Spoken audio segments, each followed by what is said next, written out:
Today I want to talk about expecting the unexpected in your Amazon FBA business. Um, Today is Tuesday, and I didn't know that yesterday was considered Green Monday until probably a little bit before lunch. Have any of you have ever heard of Green Monday before? If you have, let me know. I've never heard of Green Monday.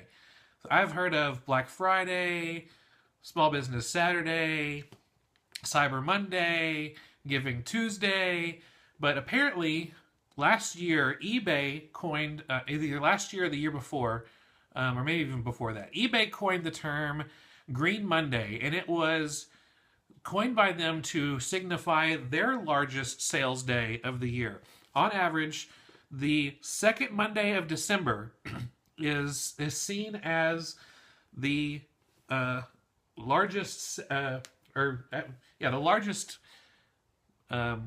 money making day. But the weird thing about that is that Green Monday this year turned out to be the first Monday in December because Cyber Monday was the 30th. I'm looking at my calendar over here, so if you see me, I'm not looking out the window and waving at my neighbors. I'm just looking at my calendar. But the second Monday after Thanksgiving, that's what it is. Not the second Monday in December. The second Monday after Thanksgiving is Green Monday. And supposedly they're saying that is a huge, big sales day. So I'll come back to that in a second. Because yesterday apparently was Green Monday. Who knew? I didn't until yesterday. So a lot of times when you look online, you'll see people posting photos of their sales. You'll see people posting photos of shopping carts full of stuff, trunks wide open with stuff like falling out of it. Amazing stuff. And we did a blog post today, and we did a Periscope last week about not comparing yourself to other people's business models, not to compare yourself with other people's results, because you never know if you don't want to compare your chapter 2 with someone else's chapter 12. They have a whole lot more in their past, they've learned a whole lot more, and you don't want to compare yourselves to them. And you don't want to, because a lot of times when you compare yourself, you just feel worn down, you feel defeated, you feel like a failure sometimes, and it's not really good. Some people see those posts as inspirational, and I do it too at times, but most of the time you can fall into the trap of comparing yourselves and feeling bad that you don't stand up or measure up to them. And the interesting thing is, I don't ever see people posting pictures of their sales of, oh, I only sold 2 items today, or hey, I went to the store and I only bought 1 thing, or I didn't buy anything.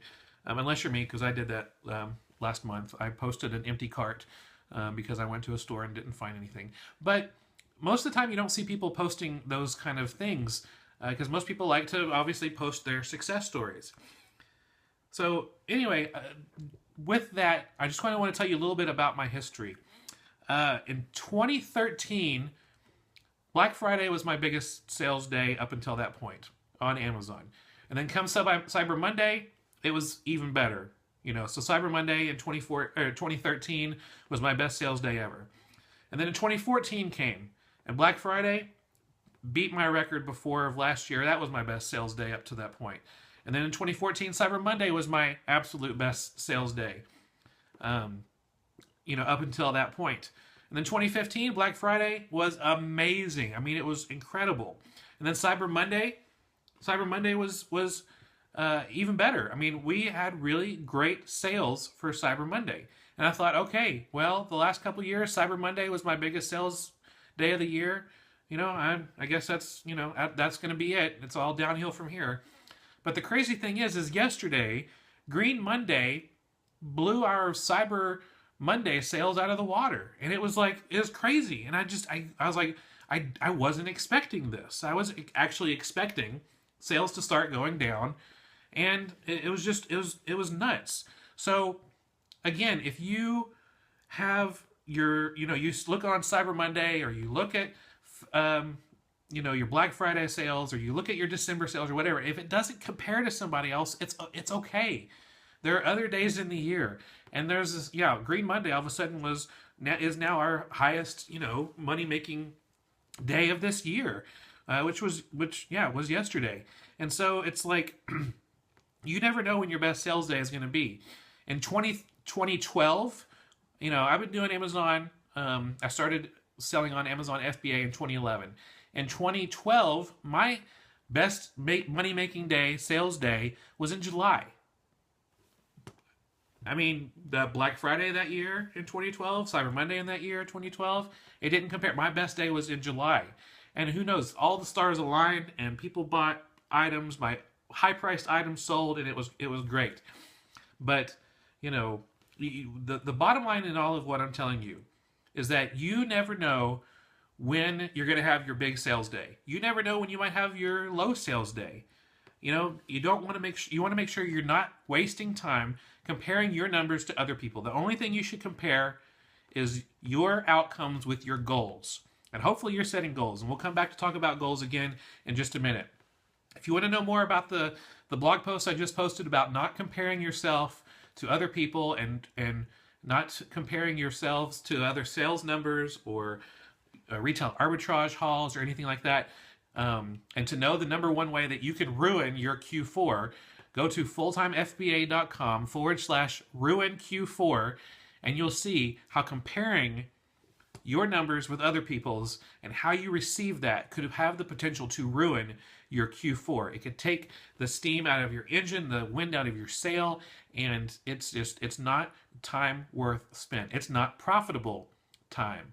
Comparing yourselves and feeling down because you don't compare to someone's best day ever. Because most of the time when people are posting these numbers, it's because it's their best. And like, I got to share this day. This is awesome. So don't compare yourself to that. So know that at any time, could it be yesterday, could be today, could be tomorrow. It could be your best day ever. But you don't want to compare yourself with other people. On the flip side, you could end up having, out of nowhere, your worst sales day ever. Back in, last year there was one day I sold only 2 items.